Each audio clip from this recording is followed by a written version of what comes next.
Yes, John Campbell. I mean, I'm trying to kind of take a step back from you.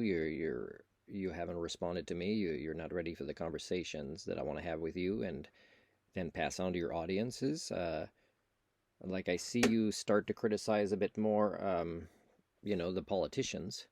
Although the ones in the UK are having much better debates than the ones I've noticed in other speaking countries that is English that I've had access to. So, but the thing is, like my resume cover letter, the general one said for years since the beginning, is we're in a social pandemic. It's not a viral pandemic, COVID, in the sense you would define pandemic based on percentages of deaths, let's say. It is also a learning virus compared to a lot of others, though, that we are not evaluating for. But why I say social pandemics, it's because I still don't see the conversations about the elitism, the greed in the medical system, even the post secondary system that creates these medical specialists, nurses, doctors, and the politicians that are, not wanting to disturb this corruption for political strength, for voters and for popularity.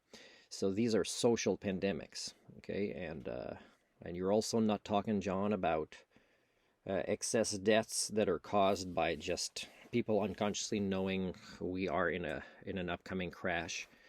They're stressed. They don't know who to turn to because there's nobody to turn to, and they don't have the skill sets themselves to understand everything and what's coming and what to do with it, which doesn't stop them from having kids and grandkids. But anyways, so yeah, I call this social pandemic because if you get politicians that invest more in corrupted medical social systems, but you don't see the big shift that was needed a long time ago in accountability, like putting people in jail right away, like it shouldn't be taking years. Like Trump should already be in jail.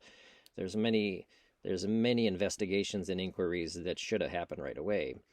And also, governments won't want to compensate for their own ignorance and their own lack of leadership, people that were harmed through the acceleration of these failing scientists who are really wizards into the monetary magical paradigms, right?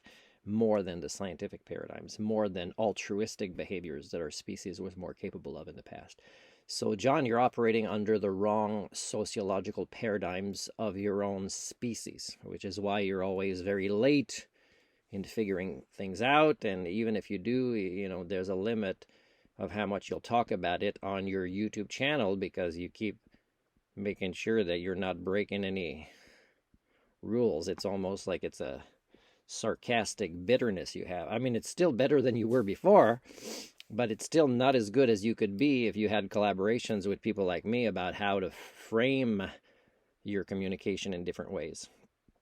And when there's things like wars, when there's things like inequalities and they're getting worse, and when we don't realize how, as a majority of a species, we're pretty screwed up here, and we're limiting our conversations on vaccines we should or should not have had, instead of governments having the only tool of investing in what is already broken as if that's going to fix it, instead of accelerating the crashes of the post-secondary and medical systems and the mental health systems, for example. Yeah, that's the conversations we have to have. So we can't say, hey, you have to start investing in the better doctors. Well, when the majority is bad doctors, when the majority is bad PhD professors that control faculties, when the majority is, associations of college and physicians that can't be trusted with the accountability role, when the court systems, also won't push accountability at levels that it should be pushed, then again, the hope comes in individual action.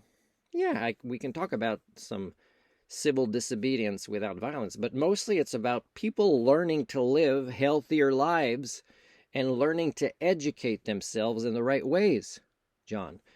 So no more dependent. Stop feeding more money by talking about this needs to be fixed, so we'll put more money towards people that broke it so they could break it even more. So no, that's wrong. So the hope, the empowerment, the accountability should be with us and our actions. Be less dependent on the medical industry. Learn more and share more about this learning in ways that you got to be certain about and you got to be willing to be challenged on, let's say in transparent public debates.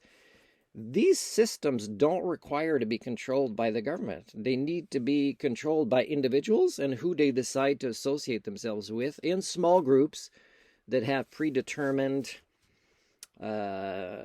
goals, such as, hey, let's educate ourselves. Like that people are complaining about the price of food and yet still won't make the effort of growing a little bit of their own food. Hello? You can keep pointing at other people, for who's to blame for you not being a responsible person in your life. But really, the truth is, the power resides with us as individuals and what we can do. And that doesn't mean attack who we think are the breakers, is admit we've participated in breaking everything.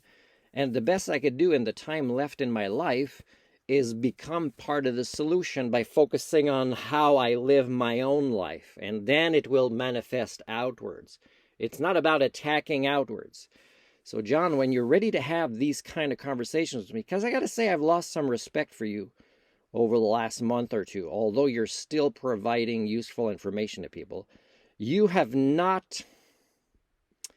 And again, I see this in a lot of people that used to be more powerful in their voice when they were younger, or people that gain a big voice when they're getting older, is there are limits that they will place on themselves about doing advocacy that is related to the greater concept of altruism.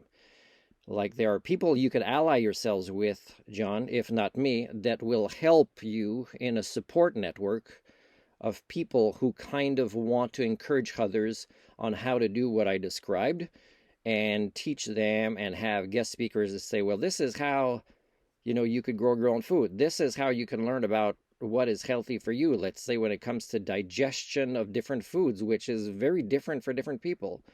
This is how you can find websites to educate yourself and verify their sources are accurate. And then you're learning skill sets to, let's say, collaborate better with the people you want to work with, or you're learning conflict resolution skills with the people that will be problems for you in the future.